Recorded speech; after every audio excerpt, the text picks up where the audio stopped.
Assalamualaikum warahmatullahi wabarakatuh. Balik lagi di channel kesayangan kalian di Si Otong. Akhirat adalah tempat yang menjadi ujung perjalanan manusia sesuai dengan amal dan perbuatannya di dunia. Sedari kecil pun kita pasti sudah ditanamkan ilmu agama oleh orang tua, guru maupun orang lain dengan maksud untuk menjalankan kehidupan sebagai muslim yang taat kepada perintah Allah Subhanahu wa taala guna mempersiapkan bekal kita di hari kemudian. Namun, tahukah kamu ternyata Allah Subhanahu wa taala telah menciptakan beberapa makhluk mengerikan di akhirat untuk menyiksa manusia karena perbuatan dosa yang dilakukan di dunia. Jadi di video kali ini Si Otong akan membahas makhluk-makhluk mengerikan di akhirat yang diciptakan Allah untuk menyiksa manusia.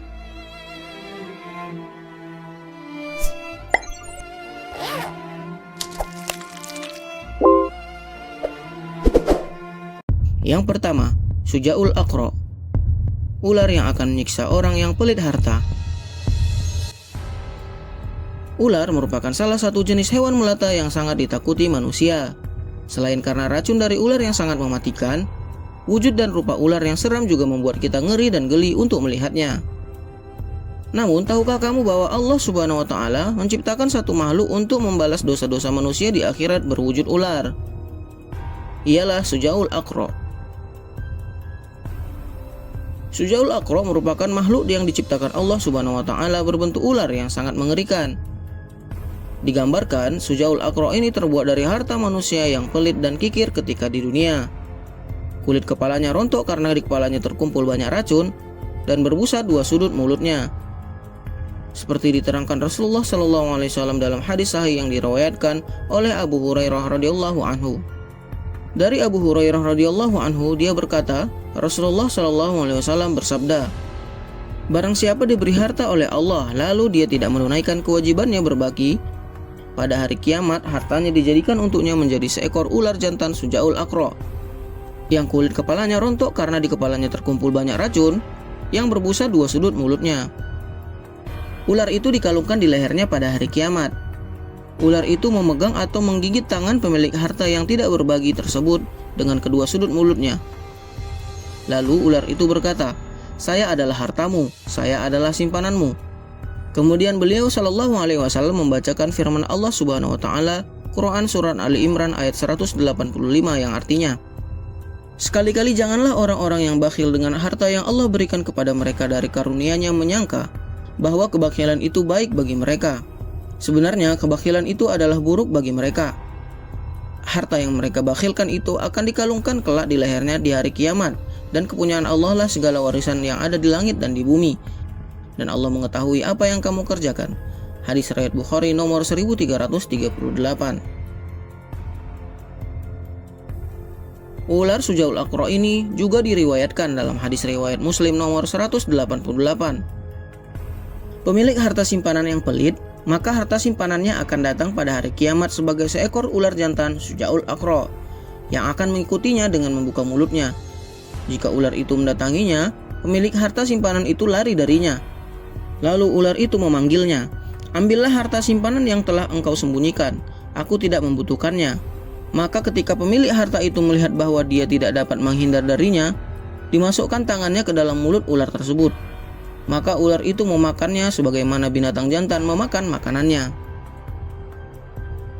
Dari hadis tersebut, maka cukup jelaslah bahwa harta orang yang pelit dan kikir di dunia akan menjadi penyiksa dirinya di akhirat kelak.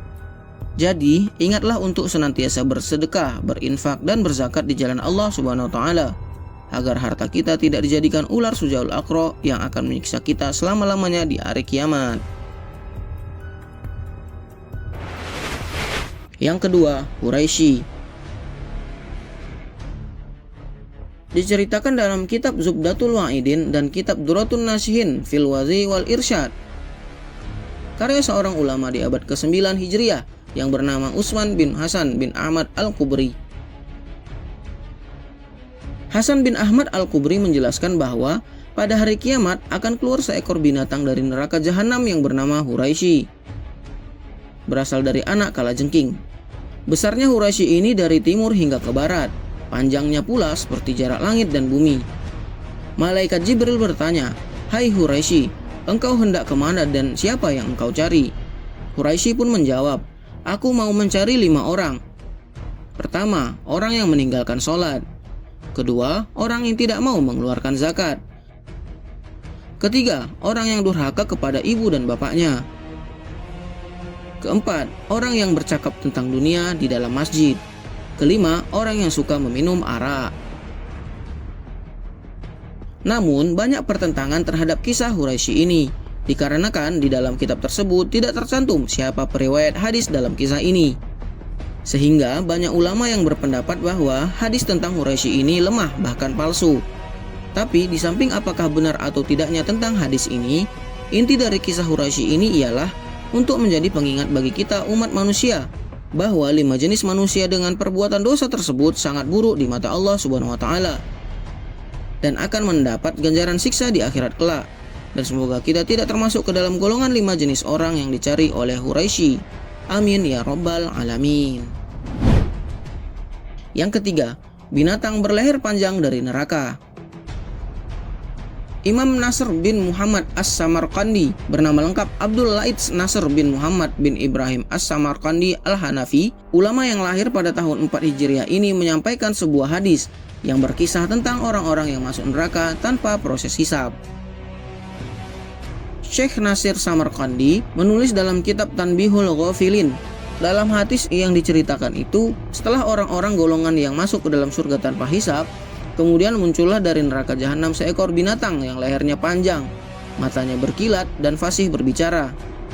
Selanjutnya binatang itu melompat ke arah manusia sambil berkata, "Aku diperintahkan untuk mengambil orang-orang yang sombong dan buruk akhlaknya."